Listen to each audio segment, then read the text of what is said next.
There's a Mickey Mantle card up for sale, and the numbers for cards, not just run-of-the-mill cards, but the creme de la creme, the high-end cards that are in mint condition and old, the prices are going through the roof. And they have a pristine 1952 Mickey Mantle rookie card. And there are all kinds of stories about the cards from 1952, the surplus being dumped in the river. Who knows if it's true or not, but very few of these cards have survived. And because it's Mickey Mantle and because of the nostalgia that it brings with his name, people are willing to pay huge money. And during the pandemic, cards just shot up. People with nothing to do went through their attic and their basement and they found old cards and started selling them online, and the prices are incredible. So get this. There's an auction going on. It's going to go on for a while for this pristine 1952 Mickey Mantle card. It ends August 27th. They are estimating the card will sell for $10 million. $10 million for a baseball card.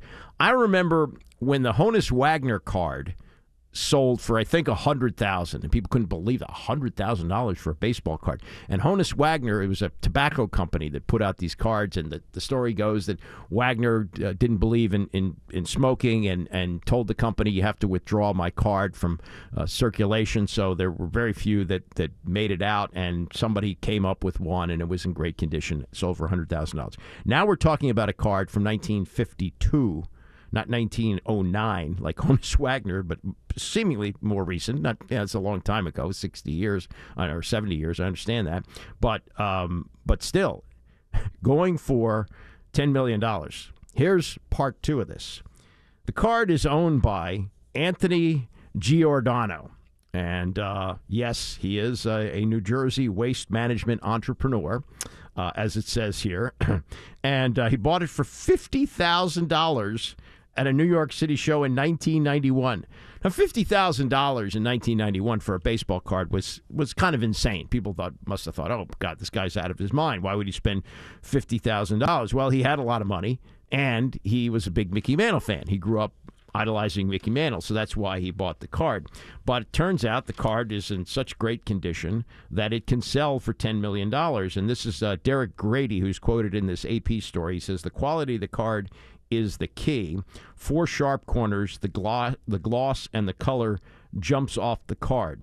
And Giordano says, well, it's the right thing to do. My boys and I have had the cards for over 30 years. We've enjoyed it. We've enjoyed showing anybody that's close to me, friends and relatives. I think it's time for somebody else. I think it's also time to collect $10 million minus the fee from the auction house. But that's just, and I have a few cards that are worth a little bit of money. They are not in pristine condition. As the jewel of my collection is the Lou Alcindor rookie card, which is in decent shape, but maybe it's $1,000, if that. I kind of doubt that, but it ain't $10 million. I can tell you. Jim Irsay is a collector. He's a collector of not just sports memorabilia, but memorabilia from the culture, and it's believed that his collection is worth over $100 million. It just shows you the wealth of these NFL owners. He posted on Twitter that he purchased the Muhammad Ali WBC championship belt that he won in the Rumble in the Jungle with George Foreman in Zaire in 1974. And the purchase price was $6.18 million, according to Sports Collectors Daily, one of the highest prices ever paid for a piece of athletic memorabilia. So that's a championship belt, which would seem to be more rare. Muhammad Ali championship belt for $6 million, and then we got a baseball card of Mickey Mantle going for possibly $10 million. I mean, it's just really, it's really hard to get your head around that. That's really an amazing situation.